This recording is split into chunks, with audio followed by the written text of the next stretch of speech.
الله الرحمن الرحيم حامدا لله عز وجل سبحانه وتعالى ومصليا ومسلما على رسول الله وعلى آله الكرام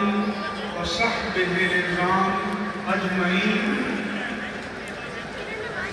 برادران اسلام، برادران اہل سنت، میرے تمام دینی بھائی اور اہل سنت کے افراد جو روح زمین پر اس وقت ہمارے ساتھ شریک محفل ہیں، میں ان سب کو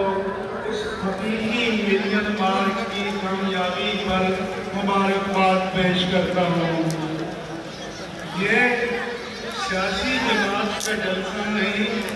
کہ 5-5 فٹ کے فاصلے پر کرسیاں بچھائی جائیں،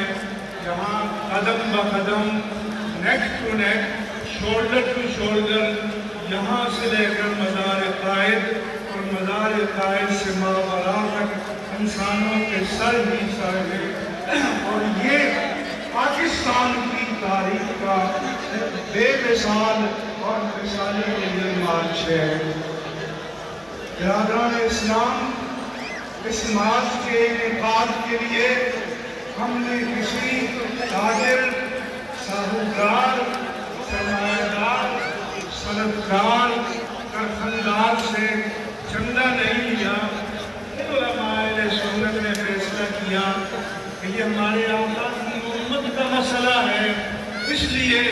اگر ان کے خون کے ساتھ ہمارا خون نہیں گر رہا، ہمارا پسینہ تو گرنا چاہیے۔ اس لیے ان علماء نے خود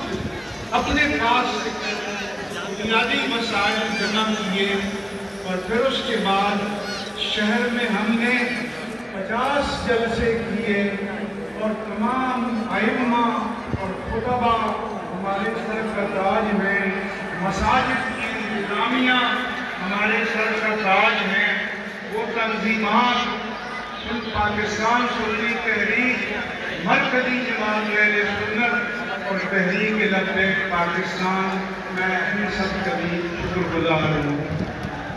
محمد علی شاہ صاحب نے بھی بھرپور تعاون کیا ہے،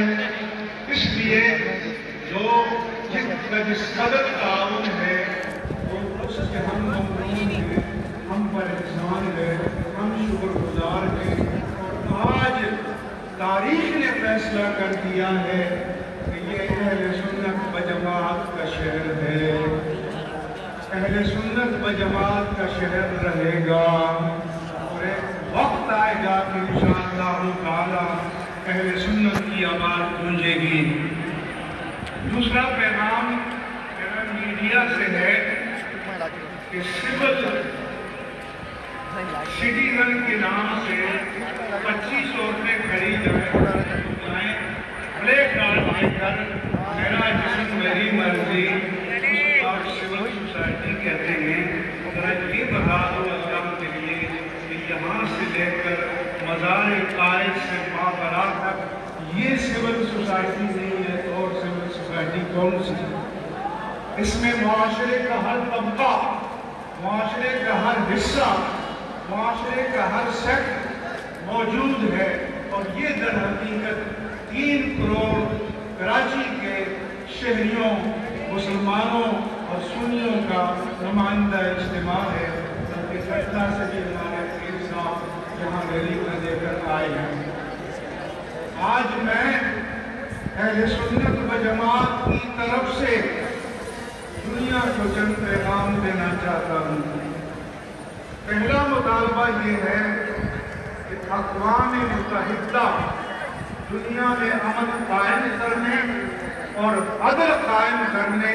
اور مظلوموں کو انصاف دینے میں ناکام ہو چکی ہے، اور ویٹو پاور نے جمہوریت اور اجماع انسانیت کی نفی کر دی ہے۔ اس لیے جمعیت اقوام کی طرح اس اقوام متحدہ کو بھی